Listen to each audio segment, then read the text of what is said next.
When you think of McDonald's, what pops into your head? Burgers, fries, right? Of course. It's one of the most famous brands on the entire planet. But the food? That's really only a tiny piece of the puzzle.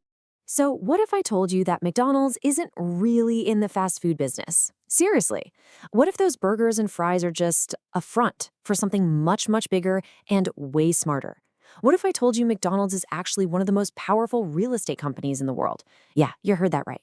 Today, we're going to pull back the curtain on the hidden strategy that powers this absolute giant. Okay, so to really get how the company we know today works, we've got to go back, way back to the beginning. And here's the crazy part. The guys who founded it, the McDonald brothers, they aren't the ones who built the empire. Nope, that was all thanks to a very determined salesman named Ray Kroc. So check this out. It all kicked off in 1940 with the McDonald brothers and their single restaurant. But the real game changer, that happened in 1954.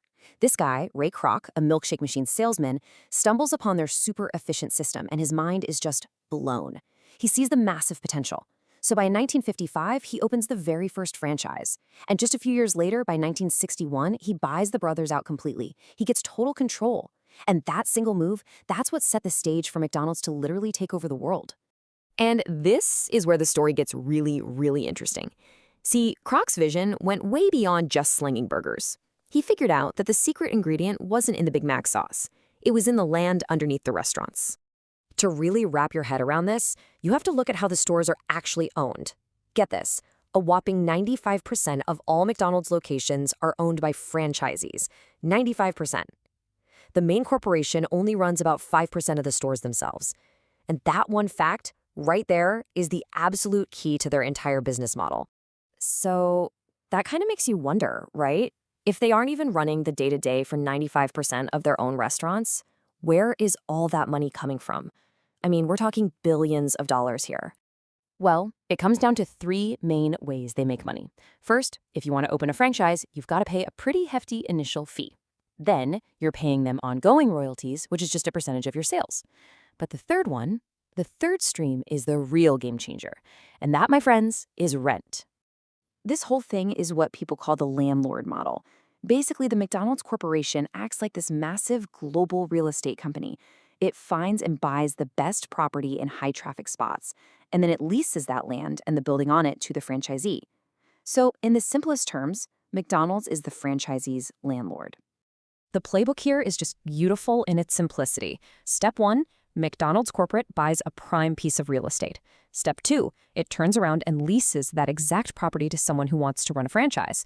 And step 3, it just sits back and collects the rent every single month. And that rental income is super stable and predictable no matter how many Happy Meals get sold that day.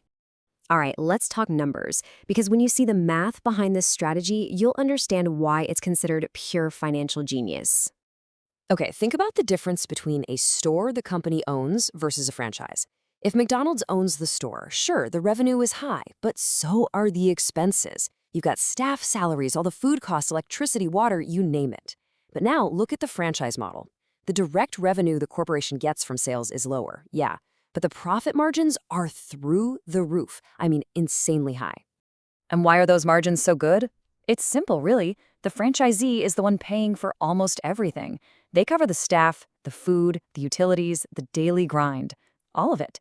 Meanwhile, McDonald's corporate just collects a nice, steady stream of cash from rent and royalties without having to worry about most of the day-to-day risks. What you end up with is this incredibly predictable and super scalable income stream.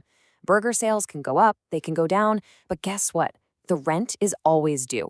This creates a financial foundation that is just rock solid. It lets the company handle pretty much any economic storm you can throw at it.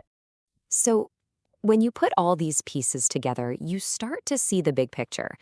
The real secret to McDonald's isn't the fries or the McFlurry, it's the system. This brilliant system is what allowed them to build a truly global empire. And what an empire it is. I mean, today you can find those golden arches in over 100 countries. That is just massive. And that kind of global scale is only possible because the business model is so darn efficient, so low risk, and so easy to copy and paste anywhere in the world. So let's just recap this genius combination. First, you've got strategic real estate ownership, which gives them that stable financial base. Second, You have the low-risk, high-margin franchise system that takes care of all the hard daily work. And then, layered on top of all of that, you have one of the most powerful and recognized brands in human history. It's those three things working perfectly together that turn a simple burger joint into a multi-billion-dollar machine. So the next time you drive past those golden arches, just remember what's really going on. You're not just looking at a burger company. You are looking at a masterfully designed real estate empire, and truly one of the smartest business models ever built.